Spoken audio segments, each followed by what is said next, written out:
Starliner's Tribulation contributing to Boeing's headaches. We should all be cheering for Starliner's successful return to Earth.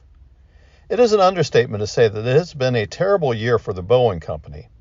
On June 5, 2024, a United Launch Alliance Atlas V rocket lofted the long-delayed and problem-plagued Starliner space capsule into orbit, initiating a short test mission to the International Space Station, or ISS, seemingly lifted the cloud over Boeing.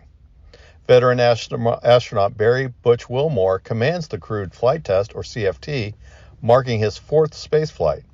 The second astronaut aboard for the test flight is veteran astronaut Sunita Williams, who is on her third flight and is the former female record holder with 7 EVAs for a total of 50 hours and 40 minutes.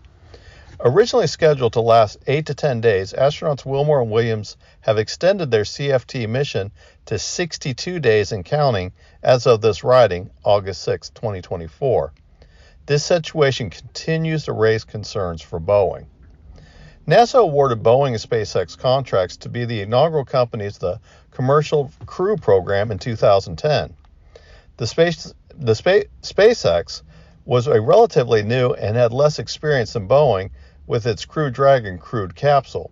NASA expected the experienced Boeing company to be the first in space with its Starliner. NASA also allocated more funding to Boeing for the Starliner's development, indicating their preference. NASA explained that, unlike the smaller Crew Dragon, Starliner was to provide additional function of boosting the ISS orbit. Since the space shuttle's retirement, only the Russian Soyuz capsules have been able to perform this normal function and maintenance of the ISS. SpaceX achieved this feat when Demo 2 launched on May 30, 2020 for a planned 31-day mission, despite Boeing's expectations to be the first in space for the Commercial Crew Program. Since then, Crew Dragon has successfully launched 13 times and returned 12 times, with Crew 8 still docked at the ISS and scheduled to return in late August. Starliner is still on the ISS as its SpaceX competitor. But unlike Crew 8, CFT has not set a return date, and this is not intentional. CFT flight test had its flight delayed due to a number of issues that required, at one point, taking Starliner back to the launch assembly building.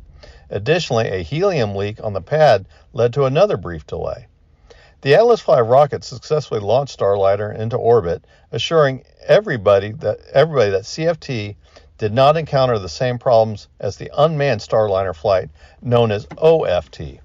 The unmanned Starliner flight, known as OFT, encountered a major glitch during its attempt to rendezvous with the International Space Station.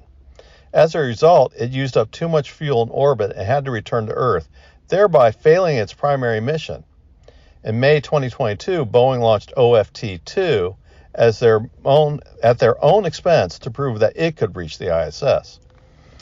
OFT-2 tests revealed additional problems, leading to further delays for Starliner's manned launch. This delay stemmed from the time required to resolve these issues and the lack of available docking space at the ISS during the delay.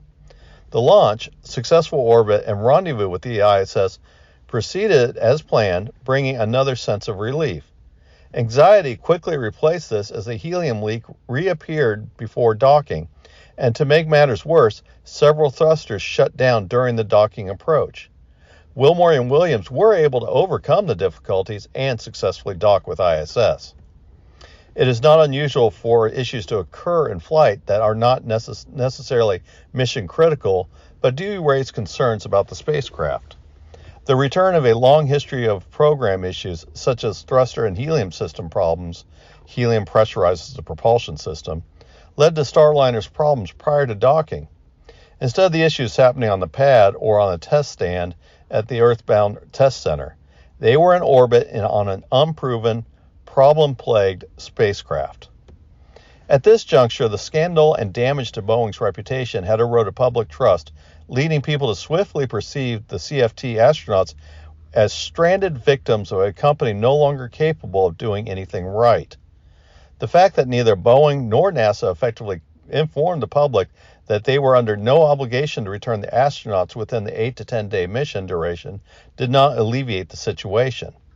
Leaving the Starliner and crew docked on the ISS gave NASA and Boeing the option to run detailed tests on what happened to Starliner.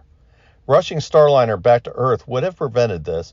The spacecraft's service module would have burned up in orbit, preventing any test to identify the root cause of the issue. This has been the best long-term decision for the Starliner program. The delay in CFT's return allowed NASA and Boeing to collect data and recreate the status of Starliner at the White Sands Missile Range in New Mexico. The testing discovered that the heat built up in the thrusters has caused the Teflon seals to bulge and restrict the volume of propellant flowing into the thruster, thus causing shutdown of the thrusters. Boeing and NASA both announced they were confident that Starliner can return to Earth with Wilmore and Williams on board. Despite NASA and Boeing confident in their findings, they have not set a return date for the Starliner. The issue is that Starliner has been docked at the ISS for 62 days, but is only rated to stay at the ISS for 70 days. The clock is running out for a return date. Boeing faces enormous stakes, and the only realistic option to continue the Starliner program is to perform a successful return for Wilmore and Williams. The worst case scenario is that Starliner cannot successfully return from the orbit with its crew on board. This would be a tragedy for NASA due to the loss of 2 astronauts, and it would justifiably end the Starliner program. A SpaceX Crew Dragon mission could rescue the CFT crew by staying and while they stay on the ISS. This would be better for everyone, but Starliner would likely end.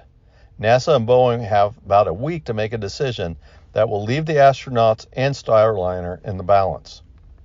Supporters of the space program should cheer for the successful return of Starliner and the continuation of Boeing in the commercial crew program, but it would be understandable and indeed the right thing to do if they correctly feel that Starliner's future is not worth 2 astronauts' lives.